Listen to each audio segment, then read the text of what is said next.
محسن نقوی اور اسحاق ڈار میرے صوبے پر بات نہیں کر سکتے۔ خیبر پختونخوا کے فیصلے صوبے میں ہی ہوں گے۔ علی امین گنڈاپور کا وفاقی وزیروں کو پیغام، کہتے ہیں وفاقی حکومت اپنی ذمہ داری پوری نہیں کر رہی، ہمارے ساتھ مسلسل زیادتی ہو رہی ہے، ہمارے واجبات ادا کیے جائیں، ہم صوبے کے عوام کی رائے کے مطابق فیصلے لے رہے ہیں، ہمارا صوبہ اپنے وسائل کے ساتھ ترقی کرنے کی صلاحیت رکھتا ہے، گٹ طالبان کی کوئی گنجائش نہیں، جو گٹ طالبان کی سفارش کرے گا ان کے خلاف بھی کارروائی ہوگی، جو شخص اسلحے کے ساتھ نظر آیا اس کے خلاف ایکشن ہوگا۔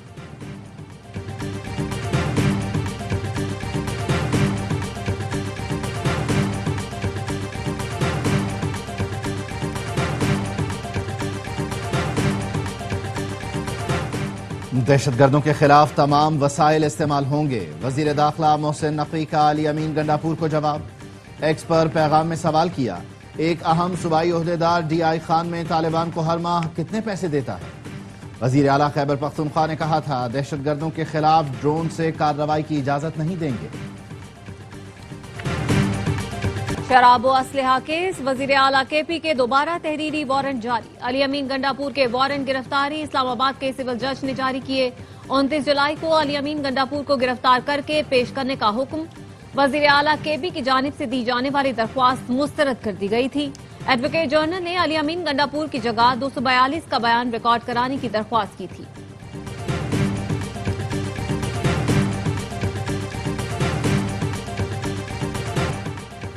قیامت خیز سیلابی ریلا تباہی کی داستان چھوڑ گیا، پتھروں کے ساتھ آنے والا ریلا سب کچھ خس و خاشاک کی طرح بہا لے گیا۔ کیچڑ میں پھنسی گاڑیاں ہولناک ہی بیان کر رہی ہیں۔ عینی شاہد نے بتایا سیلابی ریلے میں ہماری گاڑی ڈگمگائی، پولیس اور مقامی لوگوں نے ریسکیو کیا اور پہاڑ پر بھیج دیا، اپنی آنکھوں کے سامنے لوگوں کو ڈوبتے دیکھا۔ 17-18 گاڑیاں بے رحم ریلے کی نظر ہوئیں۔ گلگت بلتستان میں آبی ریلوں اور لینڈ سلائیڈنگ سے ہر طرف تباہی، سڑکیں بہہ گئیں، پل ٹوٹ گئے، فصلیں متاثر، 100 سے زائد گھر ملیا میٹ ہو گئے۔ متاثرہ علاقوں میں ریسکیو، سرچ اور امدادی آپریشن تیز۔ شاہراہ ریشم ٹریفک کے لیے کھلی ہے، پھنسے ہوئے 300 سے زائد سیاحوں کو ریسکیو کر کے گلگت، سکردو اور چلاس منتقل کر دیا گیا۔ ترجمان گلگت بلتستان حکومت فیض اللہ فراق کہتے ہیں ریسکیو آپریشن جاری ہے، اب تک 7 لاشیں نکالی جا چکی۔ خراب موسم کے باعث سرچ اور ریلیف آپریشن میں مشکلات کا بھی سامنا۔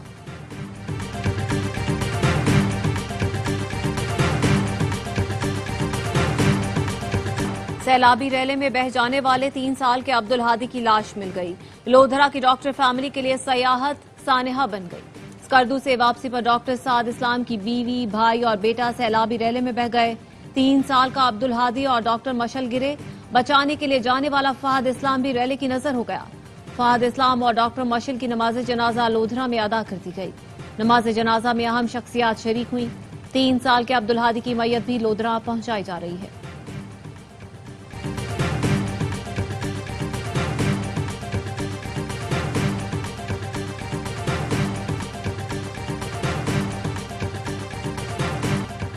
فلسطین اور مقبوضہ کشمیر کے عوام کو آزادی کا حق دینا ہوگا، نائب وزیر اعظم اسحاق ڈار کا سلامتی کونسل میں اظہار خیال۔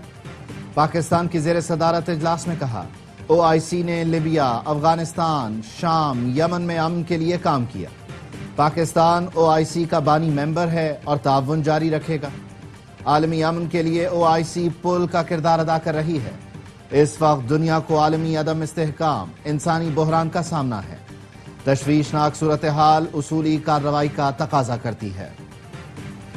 نائب وزیر اعظم اسحاق ڈار کل امریکی وزیر خارجہ مارکو روبیو سے ملاقات کریں گے۔ ترجمان دفتر خارجہ شفقت علی خان نے کہا اسحاق ڈار اعلیٰ سطح کی ملاقاتوں کے لیے امریکہ کے دورے پر ہیں۔ پاکستان اور امریکہ کے درمیان تجارتی معاہدے پر جامع بات چیت ہو رہی ہے۔ پاکستان بھارت کو سنجیدہ مذاکرات کی دعوت دے چکا، بھارت کو فیصلہ کرنا ہوگا کون سی پالیسی اپناتا ہے۔ ایرانی صدر کے دورہ پاکستان کی حتمی تاریخ طے کی جا رہی ہے۔ غزہ میں بھوک کی وجہ سے فلسطینی دم توڑ رہے ہیں، فوری امداد بحال ہونی چاہیے۔ پاکستان کا اسرائیل اور حماس میں فوری جنگ بندی کا مطالبہ۔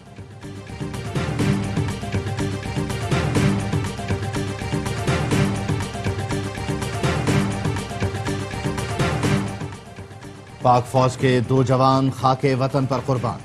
مستونگ میں سیکیورٹی فورسز کا بھارتی حمایت یافتہ دہشت گردوں کے خلاف آپریشن۔ میجر زیاد سلیم اور سپاہی ناظم حسین بہادری سے لڑتے ہوئے شہید۔ سیکیورٹی فورسز کی مؤثر کارروائی، بھارتی حمایت یافتہ 3 دہشت گرد مارے گئے۔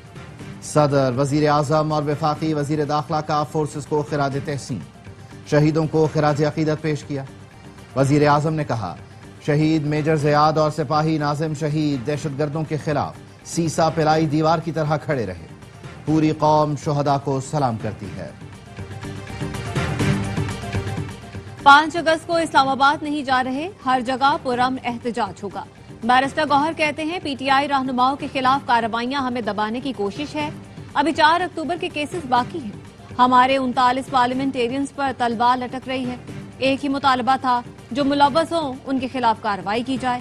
مراد سعید منتخب ہو چکے، اب ان کا فیصلہ ہے وہ کیا چاہتے ہیں۔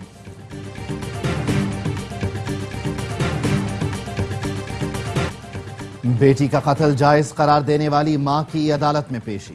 کوئٹہ کی انسداد دہشت گردی عدالت نے مقتولہ بانو کی ماں کو 2 روزہ ریمانڈ پر پولیس کے حوالے کر دیا۔ خاتون نے ویڈیو بیان میں کہا تھا، بانو کو بلوچ رسم و رواج کے مطابق سزا دی گئی۔ فیصلے میں سردار شیرباز ساتکزئی کا قصور نہیں، گرفتار کیے گئے افراد بھی رہا کیے جائیں۔ توہین مذہب کے الزامات پر کمیشن بنانے کے فیصلے کے خلاف اپیل منظور۔ اسلام آباد ہائی کورٹ نے جسٹس سردار اعجاز اسحاق کا فیصلہ معطل کرتے ہوئے فیصلے پر عمل درآمد روک دیا۔ وزیر اعظم شہباز شریف سے ورلڈ بینک کے ریجنل نائب صدر کی ملاقات۔ وزیر اعظم نے پاکستان کے ساتھ طویل شراکت داری پر عالمی بینک کا شکریہ ادا کیا۔ سنتاس معاہدے پر جائز موقف کے لیے عالمی بینک کی اصولی حمایت کو سراہا۔ بین الاقوامی قانون کی پاسداری اور علاقائی امن کے لیے عزم کا اعادہ کیا۔ عثمان ڈیون نے پاکستان کی جاری میکرو اکنامک بحالی کی تعریف کی۔ ادارہ جاتی اصلاحات اور جامع اقتصادی ترقی کے فروغ میں پاکستان کی مضبوط قیادت کو اہم قرار دیا۔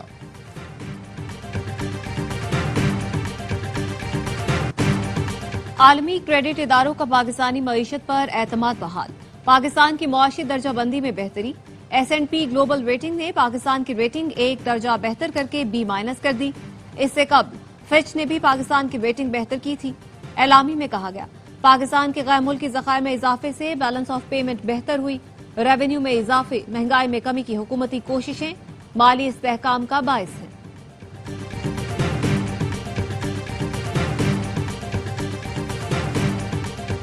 پاکستان چین کے ساتھ تعلقات کو انتہائی اہمیت دیتا ہے۔ دونوں ملکوں میں تجارت، معیشت، ثقافت اور علاقائی روابط کے فروغ کے وسیع مواقع ہیں۔ صدر مملکت آصف علی زرداری کی چینی سفیر سے ملاقات میں گفتگو، کہا خطے میں امن، سلامتی اور خوشحالی کے لیے مل کر کام کرنے کی ضرورت ہے۔ چین نے ہر مشکل وقت میں پاکستان کا بھرپور ساتھ دیا۔ پاکستانی عوام اپنے آہنی بھائی چین کی مستقل حمایت پر شکر گزار ہیں۔ چین پاکستان کی سماجی اور اقتصادی ترقی میں کلیدی کردار ادا کر رہا ہے۔ بھارتی بورڈ کرکٹ کو سیاست سے الگ نہ رکھ سکا، بھارت کی ہٹ دھرمی۔ ایشین کرکٹ کونسل کا اجلاس بغیر نتیجہ ختم، ایشیا کپ سے متعلق حتمی فیصلہ نہ ہو سکا۔ ذرائع کا کہنا ہے ایشیا کپ کے بارے میں بھارتی بورڈ کچھ دن میں اپنی حکومت سے پوچھ کر بتائے گا۔ صدر Asian cricket council Mohsin Naqvi کا کہنا ہے ایشیا کپ کا اعلان جلد ہوگا۔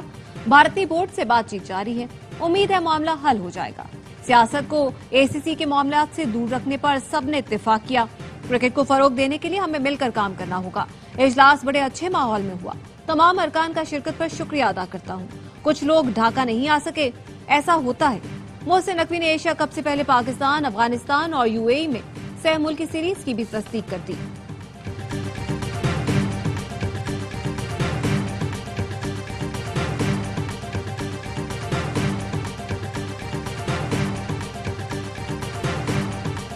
بہت دیر کر دی مہرباں آتے آتے، گرین شرٹس بنگلہ دیش کے خلاف آخری T20 میں 74 رنز کے بھاری مارجن سے کامیاب، مگر سیریز 2-1 سے ٹائیگرز کے نام۔ میزبان ٹیم 179 رنز کے تعاقب میں 104 پر ڈھیر، 9 بلے باز ڈبل فگر میں بھی داخل نہ ہو سکے۔ سلمان مرزا نے 3، محمد نواز اور فہیم اشرف نے 2-2 وکٹیں حاصل کی۔ ڈھاکہ میں شاہینوں نے پہلے کھیل کر 7 وکٹ پر 178 رنز بنائے۔ حسن نواز نے 33 اور محمد نواز نے 27 رنز کی اننگز کھیلی۔ صاحبزادہ فرحان 63 رنز بنا کر میچ کے ہیرو قرار پائے۔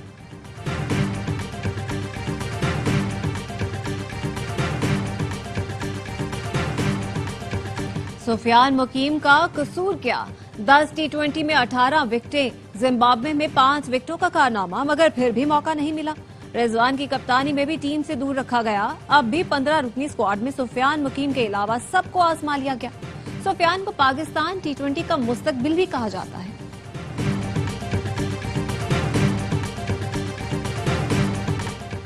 مٹھی بھر دہشت گرد بلوچستان اور پاکستان کی ترقی کا راستہ نہیں روک سکتے۔ بلوچ عوام پاکستان کے ساتھ تاریخ، مذہب، ثقافت اور روایت کے رشتوں میں جڑے ہیں۔ D G I H C R کی کنگ ایڈورڈ میڈیکل یونیورسٹی میں طلباء سے گفتگو۔ لیفٹیننٹ جنرل احمد شریف چودھری نے آپریشن بنیان مرصوص میں مسلح افواج کی حکمت عملی اور کامیابی پر روشنی ڈالی۔ کہا، فتح میں عوام کی حمایت، بالخصوص نوجوانوں کا کردار اہم رہا۔ طلباء نے بنیان مرصوص کی تاریخی فتح پر افواج پاکستان کو خراج تحسین پیش کیا۔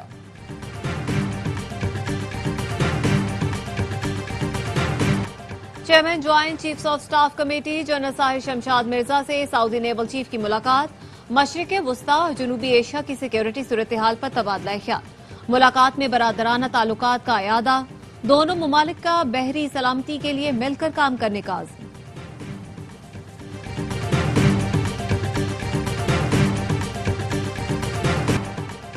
پاک بحریہ کے لیے مقامی طور پر تیار P N S Sahiwal gun boat کی لانچنگ تقریب۔ مہمان خصوصی vice chief of the naval staff vice admiral Owais Bilgrami تھے۔ آئی ایس پی آر کا کہنا ہے، گن بوٹ میں طویل فاصلے تک مار کرنے والی سیمی آٹومیٹک گنز نصب ہوں گی۔ جدید گن بوٹ مختلف بحری سیکیورٹی آپریشن سر انجام دینے کی صلاحیت رکھتی ہے۔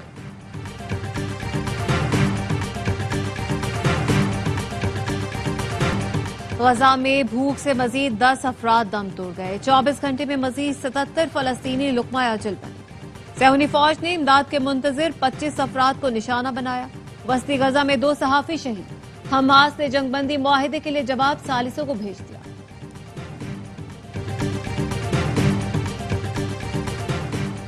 اسرائیل کو اسلحہ دینا بند کرو۔ یورپی پارلیمنٹ کے 60 سے زائد ارکان کا اسرائیل کے خلاف ہنگامی اقدامات اور پابندیاں لگانے کا مطالبہ۔ اراکین نے یورپی یونین کی خارجہ پالیسی چیف کایا کلاس کو خط میں لکھا، غزہ میں جاری سنگین انسانی بحران اور امدادی مراکز پر اسرائیلی حملے جاری ہیں۔ یورپی یونین کو اب خاموش نہیں رہنا چاہیے۔ تیونس کے صدر کا کہنا ہے، غزہ میں جو ہو رہا ہے وہ ناقابل قبول ہے۔ ٹرمپ کے مشیر کو غزہ میں بھوک سے 2-4 بچوں کی تصاویر دکھائیں، فیصلہ کن اقدام کا مطالبہ کیا۔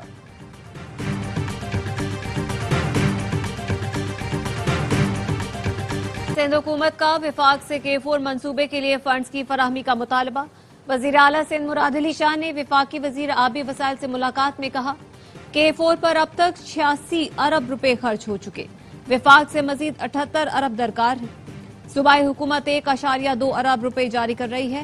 K4 سے کراچی کو یومیہ 260 ملین گیلن پانی ملے گا۔ میاں معین وٹو نے یقین دلایا، وزیر اعظم سے بات کر کے اضافی فنڈز فراہم کریں گے۔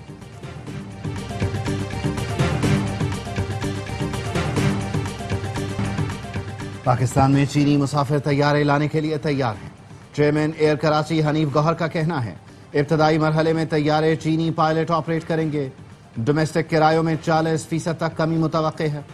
طیارہ 150 مسافروں کی گنجائش رکھتا ہے۔ سول ایوی ایشن نے چینی طیاروں پر اعتراض نہیں اٹھایا۔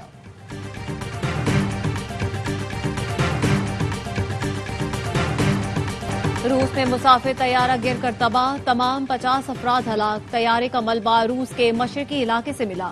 طیارے میں عملے کے 6 ارکان اور 5 بچوں سمیت 50 افراد سوار تھے۔ سائبیریا کی انگارا ایئر لائن کا طیارہ چین کی سرحد کے قریب ریڈار سے غائب ہو گیا تھا۔ اٹلی میں چھوٹا طیارہ گر کر تباہ، 2 افراد ہلاک ہو گئے۔ بریشیا میں مصروف شاہراہ پر طیارہ گر کر راکھ کے گولے میں تبدیل ہوا، 4 گاڑیاں بھی شعلوں کی زد میں آئیں۔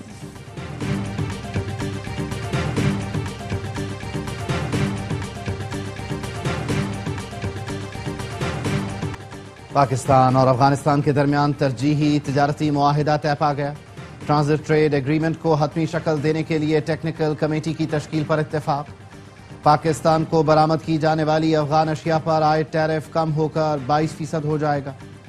افغانستان کو ٹماٹر، انگور، سیب اور انار کی برآمد پر ڈیوٹیز میں رعایت دی جائے گی۔ پاکستان کو آلو، کینو، کیلے اور آم برآمد کرنے پر رعایت ملے گی۔ وفاقی کابینہ سے معاہدے کی منظوری لی جائے گی۔ اطلاق 1 اگست سے ہوگا۔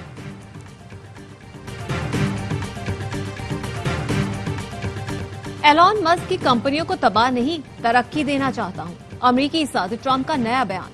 سوشل میڈیا پر لکھا، سب کہہ رہے ہیں ایلون مسک کی کمپنیوں کو تباہ کر دوں گا، چاہتا ہوں کہ ملک کے تمام کاروبار بے مثال ترقی کریں، جتنا وہ آگے بڑھیں گے اتنا ہی امریکہ ترقی کرے گا، اور یہ سب ہم سب کے لیے اچھا ہے۔